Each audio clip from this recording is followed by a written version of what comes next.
कहानी की शुरुआत होती है साल 2157 में, जब इंसानियत ने सोच से भी ज्यादा तरक्की कर ली थी। ऐसा लगता था जैसे सारे पुराने सपने सच हो गए हों। The great theory of education के बाद दुनिया भर से जंग, भूख और आतंकवाद जैसे वर्ड डिक्शनरी से ही मिटा दिए गए थे। ना तो कोई इंसान अब इस दुनिया में भूखा मरता था, ना ही कोई ऐसी बीमारी थी जिसका इलाज न हो सके। पृथ्वी ने अपने सारे घाव भर लिए थे, धरती से सारा प्रदूषण मिट चुका था, सब कुछ बहुत बढ़िया था। और सबसे बड़ी बात, स्पेस ट्रैवल अब एक बहुत आम चीज बन चुकी है। लोग तो अब छुट्टियों के लिए भी दूसरे प्लैनेट्स पर घूमने जाते थे। इसके बाद हम इस नए युग के एक लड़के को देखते हैं जिसका नाम है मैक्स। मैक्स को घूमने का बहुत ज्यादा शौक है। वो अपनी पर्सनल स्पेसशिप में गैलेक्सी की सैर पर निकला हुआ था और हर नए प्लैनेट, नए कल्चर का दीवाना था वो। लेकिन एक दिक्कत थी, उसके परिवार वाले उसे बार बार कॉल करते रहते थे। सब उसे कह रहे थे कि बेटा बस अब घूमना बंद करो, घर वापस लौट आओ और अपने कॉलेज पे ध्यान दो। मैक्स को पढ़ाई का कोई शौक नहीं था, इसीलिए वो अपने घर वालों का कॉल अवॉइड करता था। खैर एक दिन अचानक एक बड़ा सा एस्ट्रॉयड मैक्स की स्पेसशिप से टकरा गया। इससे पूरा जहाज हिल गया, सिस्टम फेल होने लगा, लाइट्स फ्लिकर करने लगी, अलार्म्स लगातार बजते जा रहे थे, जिस वजह से मैक्स को तुरंत एक इमरजेंसी लैंडिंग करनी पड़ी। लेकिन कंट्रोल्स ने उसका साथ छोड़ दिया। अब उसका जहाज कंट्रोल से बाहर होकर गिरने लगा, जिसके बाद उसका जहाज एक पास के अनजान आइलैंड पे क्रैश हो गया। जमीन से टकराने से कुछ देर पहले मैक्स बड़ी मुश्किल से उस जहाज से कूद पाया और अगले ही पल उसकी स्पेसशिप ब्लास्ट हो गई। मैक्स अब इस अनजान ग्रह पर अकेला बिना किसी सहारे के फंस चुका था। ये प्लैनेट देखने में कुछ अजीब सा था, न ज्यादा रोशनी थी न आवाजें, सिर्फ एक खामोशी जो कानों को चुभ रही थी। मैक्स अब इस अजीबोगरीब प्लैनेट पर घूमने लगा। जंगल के बीच में उसने हाल ही में बुझाई गई आग देखी, जिसका मतलब साफ था कि यहाँ कोई और भी मौजूद था। थोड़ी और आगे बढ़ने पर उसकी नजर एक छोटी सी छुपी हुई क्रीचर पर पड़ी। मैक्स ने उससे बात करने की कोशिश की, लेकिन वो डर कर भाग गई। मैक्स सोचने लगा कि आखिर ये कौन सी दुनिया है यार। तभी एक तेज आवाज के साथ एक सोल्जर सामने आया, जिसका नाम था जेफ। उसने मैक्स पर तुरंत अपनी बंदूक तान दी और कुछ अजीब भाषा में चिल्लाया। मैक्स कंफ्यूज हो गया, ना उसे समझ आ रहा था कि आदमी क्या कह रहा है, ना वो अपनी बात समझा पा रहा था। मैक्स ने अपनी बेल्ट से एक छोटा सा ट्रांसलेशन डिवाइस निकाला। ये गैजेट किसी भी भाषा को ट्रांसलेट कर सकता है। जैसे ही उसने इस डिवाइस का एक हिस्सा कान में लगाया तो जेफ ने उसकी बेल्ट पर गोली मार दी। इसके बाद जेफ मैक्स को गिरफ्तार करके अपने साथ ले गया।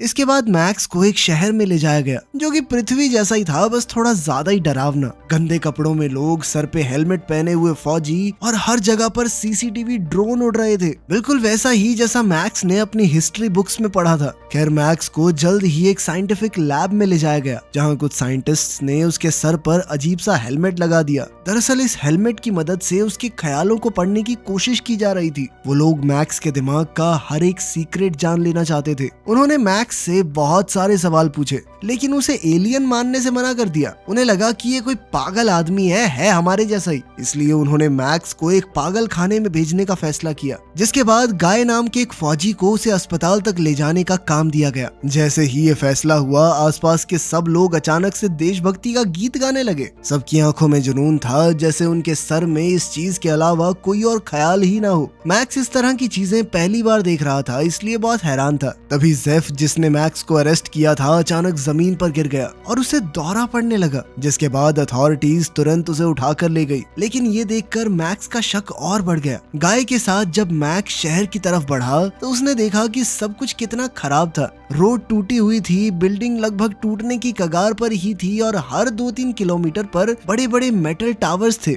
मैक्स ने पूछा कि ये टावर किस लिए हैं? गाय ने जवाब दिया कि आजकल यहाँ बाघ ही बहुत ज्यादा बढ़ गए हैं, इसीलिए ये टावर दुश्मनों से रक्षा के लिए हैं। लेकिन उसकी ये बात खत्म भी नहीं हुई थी कि तभी एक बहुत बड़ा बम धमाका हुआ। एक टावर का बेस उड़ गया और पूरा टावर मैक्स के ट्रक के सामने गिर गया। चारों तरफ धूल, आग, धुआं, शोर, चीखें, सब कुछ। कुछ लोग भाग नहीं पाए और मलबे के नीचे दब गए। एक बड़ी लोहे की रॉड मैक्स के ट्रक में घुस गई। गाय मलबे के नीचे फंस गया था। मैक्स ने बिल्कुल भी समय बर्बाद न करते हुए पूरी ताकत लगाकर गाय को बाहर निकाल लिया। अब आग की लपटें उनसे कुछ इंच दूर ही रह गई थी, लेकिन मैक्स ने गाय को बचा लिया। ये देखकर गाय भी हैरान था कि ये कोई नॉर्मल आदमी तो नहीं लगता। उसके दिमाग में ये सवाल घूमने लगा कि आखिर ये है कौन।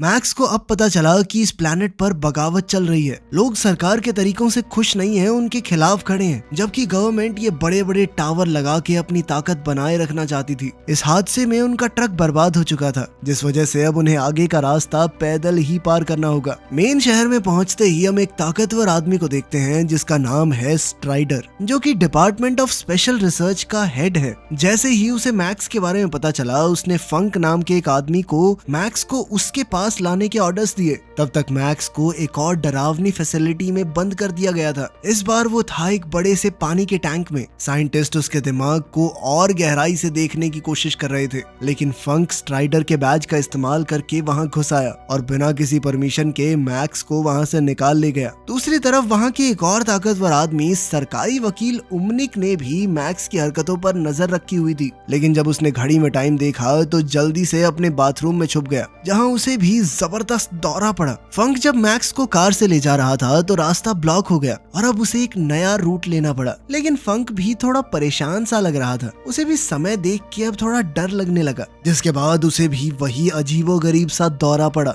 ये देखकर कुछ पुलिस वाले उसे भी बंदी बनाकर ले गए और बाकी लोगों ने फिर से देशभक्ति के गीत गाना शुरू कर दिया। वो लोग मैक्स को देखकर बागी कहने लगे, सिर्फ इसीलिए क्योंकि वो उनके साथ मिलकर वो गीत नहीं गा रहा। सब मैक्स पर चिल्ला रहे थे और उसे पीटना चाहते थे। इस भगदड़ का फायदा उठाकर मैक्स तुरंत भाग लिया। जल्द ही हमें पता चलता है कि ये जो भी जगह है, यहाँ पर अननोन फादर्स नाम के कुछ लोग राज करते हैं, जिनमें स्ट्राइक और उमनिक भी शामिल थे। इन लोगों का सिस्टम इतना निर्दयी था कि अगर कोई एक फादर भी छोटी सी गलती करता तो बाकी उसे तुरंत मार डालते। अपने लोगों के लिए भी इनके मन में कोई दया नहीं थी। इस दुनिया में घूमते घूमते मैक्स एक बार में पहुंचा। वहां उसकी मुलाकात एक वेट्रेस राडा से हुई, जिसे देखते ही मैक्स को उससे पहली नजर वाला प्यार हो गया। राडा भी उससे काफी प्यार से बात कर रही थी। तभी एक दूसरा कस्टमर राडा के साथ बदतमीजी करने लगा। मैक्स ने तुरंत उसे रोका और खुलेआम उसकी बेइज्जती की। गुस्से में उस आदमी ने मैक्स पर अपनी छड़ी से हमला करने की कोशिश की, लेकिन मैक्स बिजली की तरह तेज था। उसने तुरंत उसका हाथ मोड़ दिया और उसे डरा के भगा दिया। इसके बाद पूरे दिन मैक्स और राडा बैठकर बातें करते रहे। मैक्स ने उसे धरती और स्पेस के अपने सारे एडवेंचर बताए। तभी उसे ये भी पता चला कि राडा गाय की बहन है, वही सिपाही जिसे मैक्स ने बचाया था। राडा ने मैक्स को अपने घर आने का न्योता दिया, जिसके लिए मैक्स खुशी खुशी मान गया। लेकिन जैसे ही वो दोनों बार से बाहर निकले, वही बदतमीज कस्टमर फिर से आ गया। इस बार वो बदला लेने आया था और कुछ पंटर भी उसके साथ थे, लेकिन मैक्स को बहुत अच्छे से लड़ना आता था। जैसे ही उन्होंने तलवार से हमला किया, मैक्स जबरदस्त स्टाइल में बच निकला। उन्होंने मैक्स पर लात मुक्के बरसाने शुरू किए, लेकिन मैक्स के लिए उनके मुक्के एक हल्की सी थपकी जैसे थे। मैक्स ने शुरुआत में उन्हें आसानी से गिरा दिया, लेकिन फिर उनकी पूरी गैंग आ गई, जिनके पास और बड़े बड़े हथियार थे। लेकिन मैक्स के सामने इनकी भी एक न चली। एक बंदे ने उसके पैर में रस्सी लपेट दी, जबकि दूसरा उसके ऊपर हमला करने आया, लेकिन मैक्स ने उन्हीं के हथियारों को इस्तेमाल करके उन्हें खींचकर जमीन पर पटक दिया। आखिर में बचा वही आदमी जिसने पहले राडा को छेड़ा था। उसने एक छोटी सी गोल मशीन निकाली, जिसमें से छुरियां निकल रही थी। उसने वो मैक्स की तरफ फेंकी, लेकिन मैक्स आसानी से उससे भी बच गया।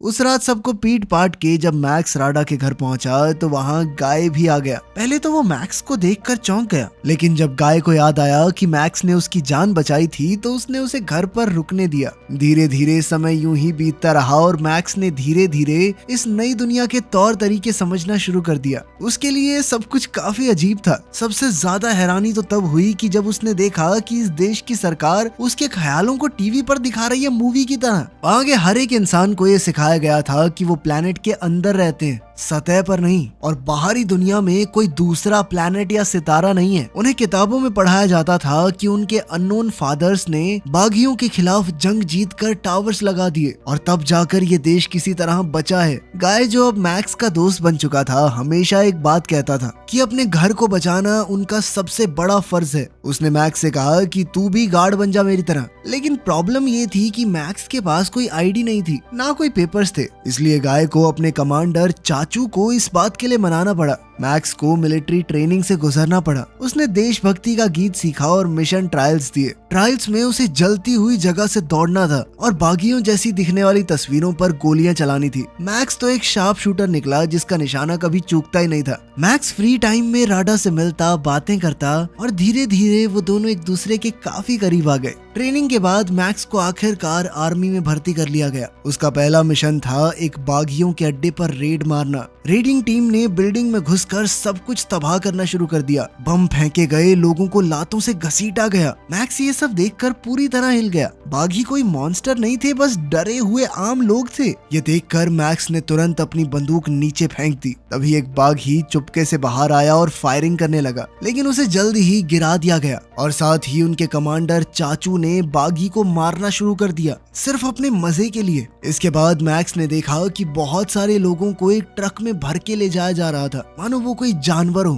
चाचू ने मैक्स से पूछा, तूने अपनी गन क्यों गिराई? इस पर मैक्स ने जवाब दिया कि मुझे लगा था कि ये कोई जंगली लोग होंगे, लेकिन ये तो सिर्फ आम गरीब लोग हैं। चाचू हंस के बोला, हाँ उन्हें भी दर्द महसूस होता है, आम लोग ही हैं वो भी, लेकिन सोच नहीं मिलती ना हमारी। तब मैक्स चुपके से सोचने लगा कि मुझे तो दर्द भी नहीं होता, तो मैं आम नहीं हूँ क्या? फिर उन सभी बागियों को कोर्ट में ले जाया गया, जिसके बाद उन्होंने सजा के तौर पर एक एक बागी को तेज रोशनी के सामने खड़ा किया, इतनी तीखी रोशनी की आंखें जल जाएं। कुछ बागी चिल्लाए कि हमने कुछ नहीं किया, हमें छोड़ दो। तो कुछ उन्हें गालियां भी बक रहे थे। जो शांत थे उन्हें लेबर बना के भेज दिया गया और जो लड़े उन्हें मार दिया गया। एक बागी ने अपनी मशीनी बाजू दिखाई क्योंकि गार्ड्स ने उसका हाथ काट दिया था। फादर्स ने उसे गैस से भरे सूट में डाल दिया जिसमें उसकी खाल जलने लगी धीरे धीरे। मैक्स ने ये सब चुपचाप देखा और अपना गुस्सा अंदर दबा लिया। वापस घर जाके उसने गाय से कहा कि ये सब गलत है। गाय ने उसके विरोध में कहा कि यही हमारा तरीका है और यही सही है। अब मैक्स को लोग जानने लगे थे तो फंक ने आसानी से उसकी लोकेशन ट्रैक कर ली, लेकिन उसे पकड़ने से पहले मैक्स और गाय को चाचू के ऑफिस में बुलाया गया, जिसके बाद चाचू मैक्स का लॉयल्टी टेस्ट लेने के लिए उसे जंगल में ले गया। वहाँ दो बागी थे जिन्हें मौत की सजा सुनाई गई थी। चाचू ने कहा कि उड़ा दो इन दोनों को। मैक्स ने बहाना लगाया कि मैं इन्हें अलग ले जाकर मारना चाहता हूँ, लेकिन उन्हें दूर ले जाकर मारने की बजाय मैक्स ने उन्हें जाने दिया। फिर मैक्स ने चाचू के पास आकर कहा कि मैं आर्मी से रिजाइन कर रहा हूँ, जिसके बाद चाचू गुस्से से आग बबूला हो गया। उसने मैक्स के शरीर पर गोलियां चलाकर उसे भून दिया। गाय ने उसे रोकने की बहुत कोशिश की, लेकिन चाचू ने उसकी एक न सुनी। मैक्स खून से लथपथ धरती पर गिर पड़ा। इसके बाद चाचू गाय को खींचकर वापस अपने साथ ले आया और मैक्स की लाश जंगल में ही सड़ने के लिए छोड़ दी। वहीं दूसरी तरफ फादर्स एक नई स्ट्रैटेजी बना रहे थे। अमनिक ने कहा कि एक बार पूरी आर्मी इकट्ठी करके बागियों को खत्म कर दो।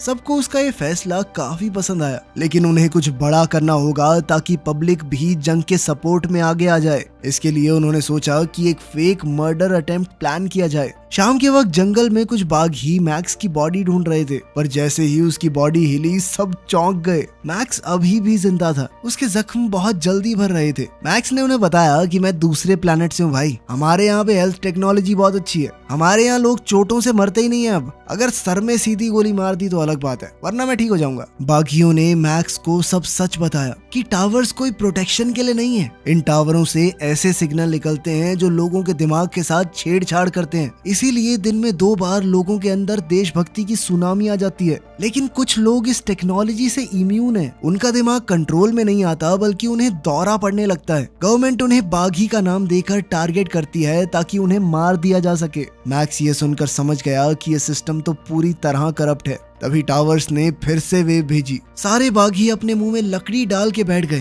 ताकि दौरे के दौरान उनकी जीभ दांतों के बीच में ना आ जाए। शहर में अमनिक भी छुप कर यही कर रहा था, क्योंकि मैक्स के ऊपर इसका कोई असर होता नहीं था, तो वो सबको संभालता रहा। जल्द ही वो बाघियों के साथ मिल गया और उन्होंने प्लान बनाया टावर टेरिटरी में घुसकर एक टावर को उड़ाना। मैक्स ने फेंस काट दी और सब अंदर घुस गए। बाघियों ने जैसे ही गोलियां बरसानी शुरू की तो सारे फौजी चौकन्ने हो गए। मैक्स बिना किसी डर के भाग रहा था कि गोलियां मेरा कौन सा कुछ उखाड़ लेंगी। जो भी उसके सामने आया उसने अपने हाथों से गिरा दिया। कुछ बाघी मरे, कुछ दीवार के पीछे छुप के फायरिंग करते रहे। मैक्स टावर के नीचे पहुंचा, बम लगाए और भागने लगा। जाते जाते उसने हर एक बाघी के कपड़ों में रस्सी डाल दी। चाहे जिंदा हो या बेहोश, वो सबको घसीट कर बाहर ले आया। जल्द ही मैक्स और उसकी टीम खतरे से बाहर आ गई। पीछे एक जोरदार धमाका हुआ जिसमें पूरा टावर खत्म हो गया। लेकिन इस मिशन की कीमत बहुत भारी थी। उनके देखते देखते एक दोस्त तो उनके सामने चल बसा। अब सिर्फ मैक्स और एक दूसरा बाघ ही जिंदा बचे थे। थोड़ी देर बाद मैक्स चुपके से वापस शहर में आया और राडा से मिला। दोनों के बीच एक प्यार भरा लम्हा उमड़ पड़ा, लेकिन किसी पड़ोसी ने मैक्स को देख लिया और तुरंत पुलिस को खबर कर दी। जब गाय घर आया तो उसने मैक्स को देखते ही झगड़ना शुरू कर दिया। गाय ने गुस्से में मैक्स को घर से निकालने की धमकी दी, लेकिन उसी वक्त पुलिस वहां आ गई। मैक्स तुरंत ये बात समझ गया और बिना समय गवाए भाग निकला ताकि राडा और गाय किसी मुसीबत में न पड़े। बाहर फौजी पहले से ही उसका इंतजार कर रहे थे, लेकिन मैक्स ने एक के बाद एक सबको गिरा दिया। गेम तब पलट गई जब चाचू ने राडा को बंदी बना लिया। मैक्स के पास अब दूसरा कोई चारा नहीं था तो उसने सरेंडर कर दिया। अब मैक्स को जेल में डाल दिया गया जहां पहले से काफी कैदी मौजूद थे। दूसरी तरफ स्ट्राइक ने अमनिक से मिलने का प्लान बनाया। स्ट्राइक चाहता था कि मैक्स को छोड़ दिया जाए ताकि उसके शरीर की और जांच की जा सके। वो बाहर से आया है। अमनिक ने उसे कहा कि मुझे सोचने के लिए थोड़ा समय चाहिए, लेकिन जैसे ही स्ट्राइक चला गया अमनिक ने मैक्स की प्रोफाइल देखी और वो ये जानकर हैरान रह गया कि उन टावर्स से निकलने वाली तरंगों का मैक्स के ऊपर कोई असर ही नहीं होता। अमनिक ने तुरंत एक प्लान बनाया। उसने अपने आदमियों से कहा कि मैक्स को सिक्योरिटी से किडनैप करो और लगना ऐसा चाहिए जैसे वो अचानक से कहीं गायब हो गया है। स्ट्राइक लोगों को ये दिखाना चाहता था कि मैक्स एक्शन में मारा गया। अगली सुबह सभी कैदियों को जंगल में भेजा गया। उनका काम था लड़ाई में बचे हुए हथियारों को इकट्ठा करना। जब वो ऐसा कर रहे थे तो अचानक कुछ डिफेंस रोबोट्स एक्टिवेट हो गए और बिना किसी वार्निंग के गोलियां चलाने लगे। सब लोग जमीन पर गिर गए और सही समय का इंतजार करने लगे। एक एक करके सबने रोबोट्स पर अटैक किया और फाइनली सारे रोबोट्स मार दिए गए। मिशन पूरा करने के बाद जेफ ने मैक्स को उस जीव के बारे में बताया जो मैक्स ने लैंड होने के बाद देखा था। जेफ ने कहा कि वो कोई जानवर नहीं, बदले हुए इंसान है। वो ज्यादा सोच समझ नहीं सकते, बहुत खतरनाक है और उन्हें देखते ही मार देना चाहिए। कुछ देर बाद जेफ एक छुपे हुए गड्ढे में गिर गया। मैक्स ने भी अपने दोस्त के पीछे पीछे छलांग मार दी और वो दोनों एक अंडरग्राउंड टनल में पहुंचे। वहां उन्हें एक पुरानी साइंस लैब मिली, लेकिन वहां पर एक बीस्ट छुपकर घूम रहा था। जैसे ही उन्होंने लाइट ऑन की और वो कुछ चीजें देखने में लग गए, तभी अचानक उस बीस्ट ने मौका मिलते ही भागकर अटैक कर दिया। बीस्ट ने जेफ को पकड़ लिया और उसकी जान जाने ही वाली थी, लेकिन मैक्स अपनी ताकत का इस्तेमाल करके उस बीस्ट से लड़ने लगा। काफी कोशिश करने के बाद मैक्स ने आखिरकार उस बीस्ट को गिरा ही लिया, लेकिन वो जानता था कि अगर जेफ को मौका मिला तो वो इसे मार देगा। इसीलिए जब जेफ सो रहा था तो मैक्स ने रस्सी खोली और उसे आजाद कर दिया।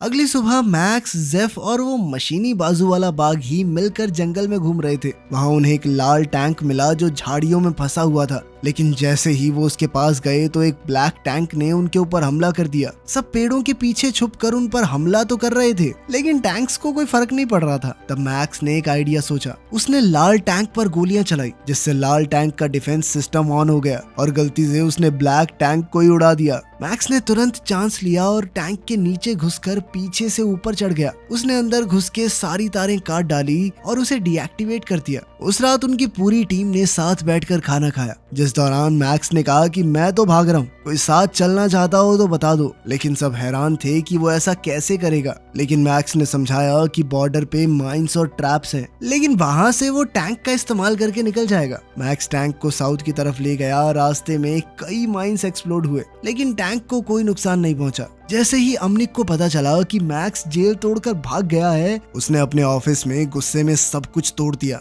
रास्ते में मैक्स को कुछ फौजी मिले। वहाँ बागियों की लाशें पड़ी थी, जिन्हें देखकर मैक्स का दिल दुख गया। वो टैंक के अंदर छुपकर बैठा था, लेकिन हर एक गाड़ी का इंस्पेक्शन करना जरूरी था। इसीलिए एक फौजी टैंक पर चढ़ा और मैक्स की आंखों में चमक आ गई। वो कोई और नहीं, गाय था। मैक्स ने तुरंत दरवाजा खोला और गाय को अंदर खींच लिया। इसके बाद उसने बिना किसी रुकावट के गेट तोड़ दिया। फौजियों ने उन पर बहुत गोलियां बरसाई, लेकिन टैंक को कुछ नहीं हुआ। बेचारा गाय शौक में था कि मुझे क्यों अंदर खींचा, बे हमें मार देंगे इसके लिए, वो पागल। इस पर मैक्स ने उसे शांति से कहा कि तुझे एक नई जिंदगी दिखाता हूँ, इससे तो बहुत बढ़िया होगी वो। और यहीं पर कहानी खत्म हुई। इसका एक पार्ट 2 भी है, तो अगर अच्छी चली तो वो भी बना देंगे, तो भर भर के लाइक ठोक देना, ठीक है।